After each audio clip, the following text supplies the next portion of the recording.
I'm going to preach today on evolution, Jesus and me.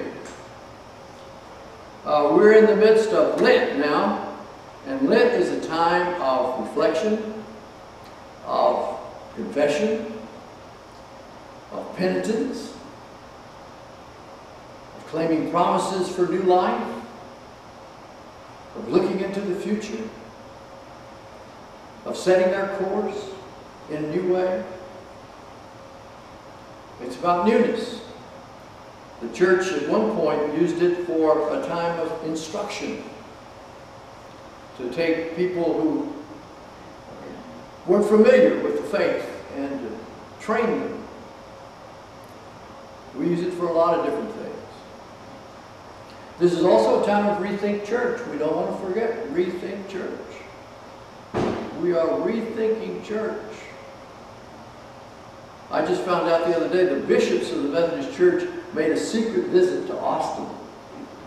You didn't know that, did you? Because it was a secret. And they invited people to come and talk to them about what the needs of the church were. And David Chambers, you know David, one of the youth ministers over at Tarrytown Methodist Church, was just called up the day before and said, "Would you show up?" And he said he walked in this room, and here was this august body of a bunch of bishops, you know, and they said, "We want you to talk to us and tell us what you know," rather than the other way around.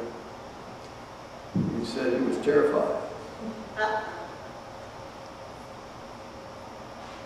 This is also the time of Evolution Sunday, and back in the last General Conference, Evolution Sunday was voted in for all Methodist churches. So we're following that script, although we've done it before in the past. This is a time to celebrate evolution. Now, what do we mean by that? Well, we have to go back a little ways.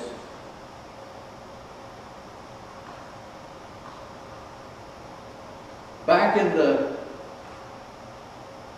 15th century, there was a guy by the name of Copernicus. Remember him in your teachings? He had very crude instruments, and he began to use a different kind of methodology of looking at life.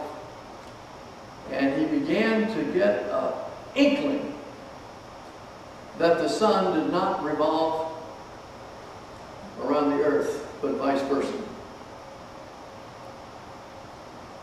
That there was no up there and down there. Another fellow came along by the name of Galileo in the next century, almost, and he began to build upon that. Now, the church authorities got a little scared of this because their tradition taught them that the earth was the center and God was up there and all was right with the world. And they came down pretty hard on Galileo. In fact, they threatened to kill him. And he kind of repented. But he passed on his understandings to the world, and they got out. And forever after that, the notion of the God in the sky went down the tubes. And also, if you look at history, the authority of the church in the Western world began to go down the tubes. Now you have to understand that Western religion was Western religion. That the East had a very different way of looking at things. But in the Western world, the God in the sky began to go down the drain. And then came along a fellow by the name of Newton in the 1600s. He lived to 1727. And Newton began to play around with the idea of gravity. came to see that there was a picture of our earth and of our world that could be measured by gravity. He also came up with some other things. And not only did this do away with the God in the sky, but it also did away with the notion of special privilege, or that we had a God that would control this, that, or the other thing. That began to evaporate, and what we call science began to take root. Then in the 1800s, along came a fellow named Charles Darwin. Now, contrary to some popular opinion, Charles Darwin was a member of the Anglican Church, died in the Anglican Church, was buried in an Anglican cemetery, and still there. And he began to look and study life on a little island, and began to see species, and began to see development, and began to decide that there was evolution, a development of life, not just of humans and apes, but of all life. Some folks reduced him down and fought with him because the church authorities saw that if you began to take Darwin seriously, the theology of the church was in deep trouble. Because you could no longer say that illness was caused by God. That was the idea, you know. That God controlled the weather, that God controlled all these things, and this God in the sky began to disappear.